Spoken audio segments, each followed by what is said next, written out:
بسم اللہ الرحمن الرحیم۔ شروع اللہ کا نام لے کر جو بڑا مہربان نہایت رحم والا ہے۔ اس کتاب کا اتارا جانا اللہ کی طرف سے ہے جو غالب ہے، حکمت والا ہے۔ اے پیغمبر، ہم نے یہ کتاب تمہاری طرف سچائی کے ساتھ نازل کی ہے، تو اللہ کی عبادت کرو، یعنی اس کی عبادت کو شرک سے خالص کر کے۔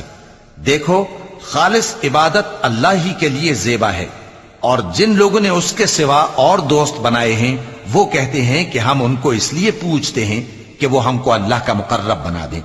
تو جن باتوں میں یہ اختلاف کرتے ہیں اللہ ان میں ان کا فیصلہ کر دے گا۔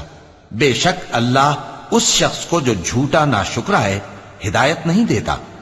اگر اللہ کسی کو اپنا بیٹا بنانا چاہتا تو اپنی مخلوق میں سے جس کو چاہتا منتخب کر لیتا۔ وہ پاک ہے، وہی ہے اللہ جو اکیلا ہے، بڑا زبردست ہے۔ اسی نے آسمانوں اور زمین کو تدبیر کے ساتھ پیدا کیا ہے، اور وہی رات کو دن پر لپیٹتا اور دن کو رات پر لپیٹتا ہے، اور اسی نے سورج اور چاند کو کام میں لگا رکھا ہے، سب ایک وقت مقرر تک چلتے رہیں گے۔ دیکھو، وہی غالب ہے، بخشنے والا ہے۔ اسی نے تم کو ایک جان سے پیدا کیا، پھر اس سے اس کا جوڑا بنایا، اور اسی نے تمہارے لیے چوپایوں میں سے 8 جوڑے بنائے۔ وہی تم کو تمہاری ماؤں کے پیٹ میں پہلے ایک طرح، پھر دوسری طرح 3 اندھیروں میں بناتا ہے۔ یہی اللہ تمہارا پروردگار ہے، اسی کی بادشاہی ہے، اس کے سوا کوئی معبود نہیں۔ پھر تم کہاں بہ کے جاتے ہو؟ اگر ناشکری کرو گے تو اللہ تم سے بے نیاز ہے، اور وہ اپنے بندوں سے ناشکری پسند نہیں کرتا، اور اگر شکر کرو گے تو وہ اس کو تمہارے لیے پسند کرتا ہے، اور کوئی بوجھ اٹھانے والا دوسرے کا بوجھ نہیں اٹھائے گا۔ پھر تم کو اپنے پروردگار کی طرف لوٹنا ہے، پھر جو کچھ تم کرتے رہے وہ تم کو بتا دے گا۔ وہ تو دلوں کی پوشیدہ باتوں تک سے آگاہ ہے۔ اور جب انسان کو تکلیف پہنچتی ہے تو اپنے پروردگار کو پکارتا ہے، اس کی طرف دل سے رجوع کرتا ہے۔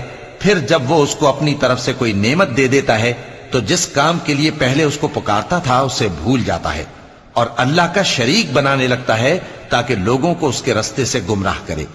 کہہ دو کہ اے کافر نعمت، اپنی ناشکری کے باوجود تھوڑا سا فائدہ اٹھا لے، پھر تو دوزخیوں میں ہوگا۔ بھلا مشرک اچھا ہے یا وہ جو رات کے مختلف اوقات میں زمین پر پیشانی رکھ کر اور کھڑے ہو کر عبادت کرتا اور آخرت سے ڈرتا اور اپنے پروردگار کی رحمت کی امید رکھتا ہے۔ کہو، بھلا جو لوگ علم رکھتے ہیں اور جو علم نہیں رکھتے، کیا دونوں برابر ہو سکتے ہیں؟ پس نصیحت تو وہی حاصل کرتے ہیں جو عقل مند ہیں۔ اے نبی، میرا پیغام سنا دو۔ اے میرے بندو جو ایمان لائے ہو، اپنے پروردگار سے ڈرو۔ جن لوگوں نے اس دنیا میں نیکی کی ان کے لیے بھلائی ہے، اور اللہ کی زمین کشادہ ہے۔ جو صبر کرنے والے ہیں ان کو بے حساب ثواب ملے گا۔ کہہ دو کہ مجھ سے ارشاد ہوا ہے کہ اللہ کی عبادت کو خالص کر کے اس کی بندگی کروں، اور یہ بھی ارشاد ہوا ہے کہ سب سے پہلے میں فرما بردار بن جاؤں۔ کہہ دو کہ اگر میں اپنے پروردگار کا حکم نہ مانوں تو مجھے